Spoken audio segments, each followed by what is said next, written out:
So I hear everyone wants to move to Texas, and I'm happy for you. We moved here from Texas, from Colorado, and we love it. We have great jobs. Life's been amazing. We bought our first house like 6 years ago. We bought it for $295, and we're like, oh my gosh, we would never be able to afford a house like this in Colorado because it's so expensive, right? It is. Well, let me tell you what they don't tell you. The property taxes in Texas are fucking outrageous. Why is a house that costs us $295,000, $9,000 in taxes? Awesome. So we sell that house during the pandemic because everyone is looking for houses. The market is crazy. We're like, boom, let's sell this house because we had already signed to build this new house from the ground up. Fucking absolutely love this home. It's our dream home. Super cheap. Let me tell you. We get this tax bill in the mail, honey child. So, we get the tax bill. Do you want to know what these motherfuckers is trying to charge us in Texas in property taxes? $15,000. $15,000 on a house that we didn't pay them. I mean, we paid a good amount for it, but not what they appraised it for. And is it amazing? Yes. Is it better than our neighbor who spent $800,000 on his shit spec home because he tried to buy during the pandemic and we signed our contract like in 2020? Way better. And we paid half the price than what he paid. Not my fault, his fault. But that does not mean that you can jack up the appraisal to now having us pay $15,000 in taxes. You want to see my bill? It's fucking terrible. So when you think about moving to Texas and you're thinking about how cheap the houses are and you want to buy a house, just think about how high our tax rate is compared to anywhere else. We moved from Colorado. So our taxes in Colorado were not even 1%, barely $4,000. And that was on a very expensive home. So as you can see, taxes in Texas fucking sucks. So think about that the next time you want to move here and just realize you might have a great house, but fucking sucks to pay 15 grand in one lump sum. Unfortunately, that's what we do, to your taxes. So think before you move. If you guys live in Texas and you own a home, you guys need to check y'all's property tax info on the website, like where you're able to see what your home's appraised for, or basically like the square footage, what they go based off for property taxes. So long story short, my husband and I bought our house that we're currently in the end of 2023. So in 2024, our house got appraised at $402,000. I never looked into it. I don't know why I didn't. I feel like it was way over appraisal, but whatever. Anyways, my cousin's a realtor and she looked up like what my house was appraised for this year, 2025. And she went to the Tarrant County website. Well, it turns out that my house, they had it listed that my house is 3,113 square footage. And that is incorrect. My house is 2,688 square footage. So it's way off. And for the past few years, I have been getting charged for the past 2 years, I've been getting charged on the square footage that's not correct. Anyways, I didn't try to stress so much about it. I was like, whatever, we already paid the taxes for it, it's whatever. But I called today and I was like, hey, like, you guys have my square footage incorrect. And I mean, my property taxes are so expensive. Like my mortgage went up like $100 because I had a shortage. So for last year, so I called today and I'm like, yo, like you guys have it incorrect. And I'm like, and they're like, just send us the documents that has your accurate square footage. I'm like, okay. I'm like, can you guys get that fixed for the year of 2025 so that in 2026, you know, I don't have to pay taxes for a square footage that's not mine. Like that's a big jump. 2,688 to 3,113 is huge. So they're like, well, since it's the end of the year, we don't know if it's gonna go into effect, probably for the new year. I'm like, so you're just gonna charge me the taxes for a house square footage that's not even like accurate? And I'm like, you're not mine. Am I gonna get reimbursed at least? And they're like, well, you would have to talk to a manager about that. I'm like, are you fucking kidding me? Like, are you serious right now? So I would strongly advise, if you have a new build home, go into your property tax website and make sure they have the square footage correct. And I only say new build because, I mean, I feel like the builders sometimes don't do the correct square footage or don't get it appraised correctly. I don't know. I don't even know what they went based off of, which is very frustrating. Anyways, I ended up contacting my lender and they got me the correct square footage. And now they're telling me that my house is 2,800 something square feet. And I'm like, what? And I contacted my builder and they're like, no, your house is 2,600 square foot. And I'm like, oh my God, no one, I'm getting different numbers from everywhere. I'm just gonna use the appraisal that my lender has. I mean, at least it's a little bit under 3,113, but it's still very frustrating that Tarrant County does this. Like, you know, even there, I know I'm not gonna get reimbursed for taxes of 2024. 2024 taxes for the year was 7,400, which is crazy. So I hope it goes down because now my house is appraised less and the square footage will be accurate, but still, check your stuff. They told you Texas was the promised land. No income tax, big houses, cheap living. They lied to you. Right now, American families are packing up from California, from Chicago, from New York, chasing affordability in Texas. And I get it. The pitch sounds beautiful. No state income tax. Space, sprawl, freedom. But here's what nobody is putting in the brochure. Property taxes so high that people who came from Colorado, a state with expensive real estate, are paying double. Families watching their mortgage jump $500 in a single year. Homeowners are being billed for square footage that doesn't even exist on their property. And if you move to Austin, there is a law from 1984 that controls how much concrete you're allowed to pour on your own land. Texas didn't get rid of taxes. They just moved them off your paycheck and onto your front door. Stay with me because before you sign that lease or close on that house, you need to watch this entire video. I got these clips over at the very end and then I'll be back with my final commentary on this. Well, how in the hell are you doing today, America?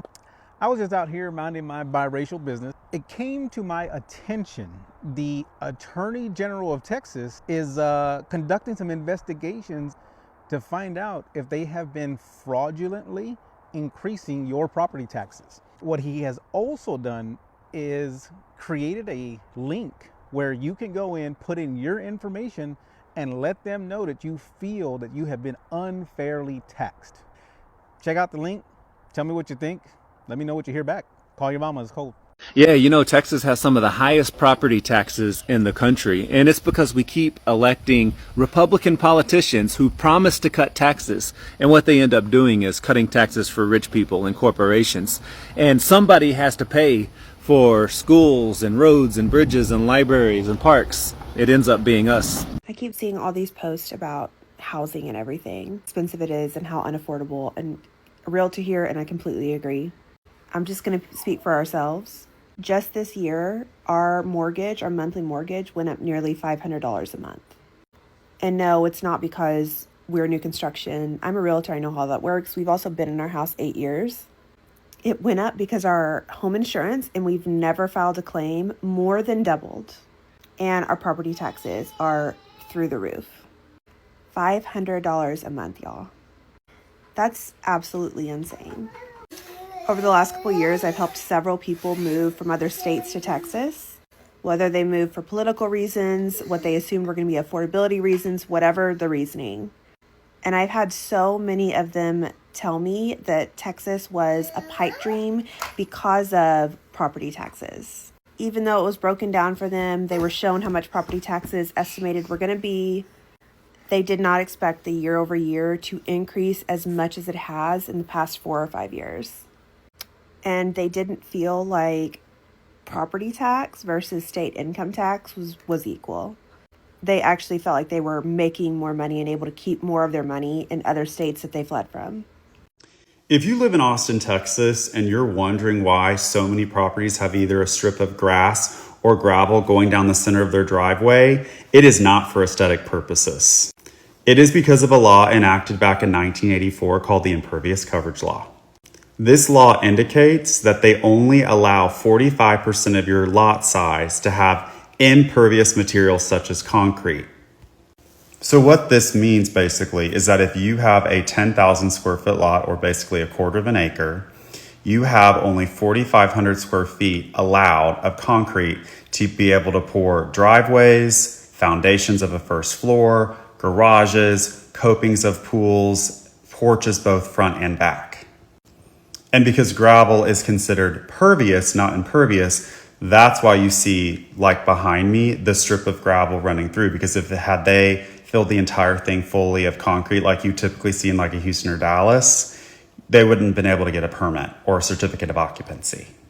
It is so important that if you are buying a house, planning to build a house, planning to add on to a house, planning to put in a pool, that you know your lot sizes and pervious coverage calculation. Guys, nobody's talking about this, and I don't understand why. If you see a house in Texas and it's listed for $600,000, you're like, "Oh my gosh, look at how beautiful this house is." You get so much house for $600,000, and in Arizona for 900 or 1.2, you don't. It's it's look at this big house you get for 600,000. You guys need to look past the surface. A house in Arizona, the property taxes on a $1.2 million house or a $900,000 house, it's probably between 2,500 and $3,000 for the whole year, right? In Texas, on a big, massive, nice, beautiful home, you might be paying $14,000 a year in taxes. Oh, 14,000 doesn't sound that big when you're talking like 600 or 1.2. It doesn't hit the same because $14,000 in property taxes is every year. It never goes away. It's not a mortgage you can pay off. Obviously the price of the home, the mortgage, you pay that off, but you will always be paying taxes, right? So in Arizona, you have a property where you're going to pay like $200 a month in taxes. In Texas, you have a property you're going to be paying like $1,500 a month in taxes. So quit being a knucklehead. Look past that sales price, baby. Take a little closer look.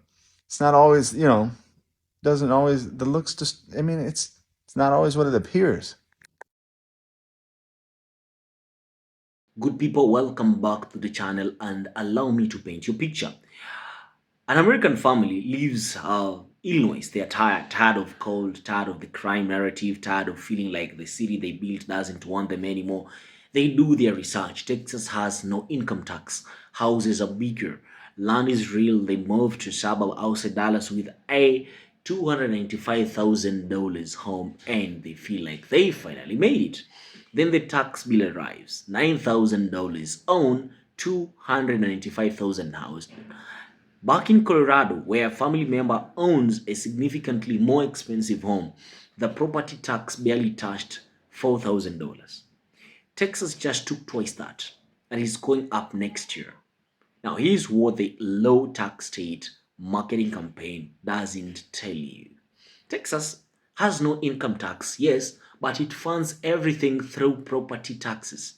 Schools, roads, emergency services, county government, all of it sits on the back of the homeowner.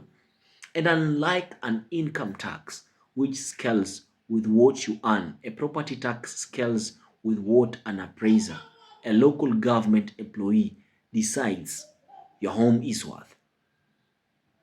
You have limited say. The appraisal district sets a number. You either fight it or you pay it. And every year, the number goes up. Real estate professionals in Texas are now calling the state a pipe dream for families who move there chasing affordability. Not because the homes ain't there, they are, but because the moment you own one, the costs start compounding in ways nobody warned you about. First up, the property tax. Math doesn't add up. The no income tax talking point only works if your property taxes stay manageable. For a growing number of homeowners, they don't.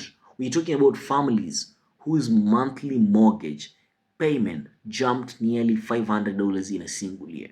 Not because their interest rate changed, but because property taxes and insurance are escrowed. When your escrow runs a deficit, your lender adjusts. Your payment goes up to cover last year's shortfall and next year's projected increase simultaneously. That's not budgeting. That's a trap. Number two, your appraisal might be based on fiction, right? Homeowners in Tarrant County are discovering that the county has their home listed at the wrong square footage. One resident found the county had added over 400 phantom square feet to their property. That discrepancy means they've been taxed a home that doesn't exist. In getting a refund, good luck. The system isn't built for that conversation to go in your favor.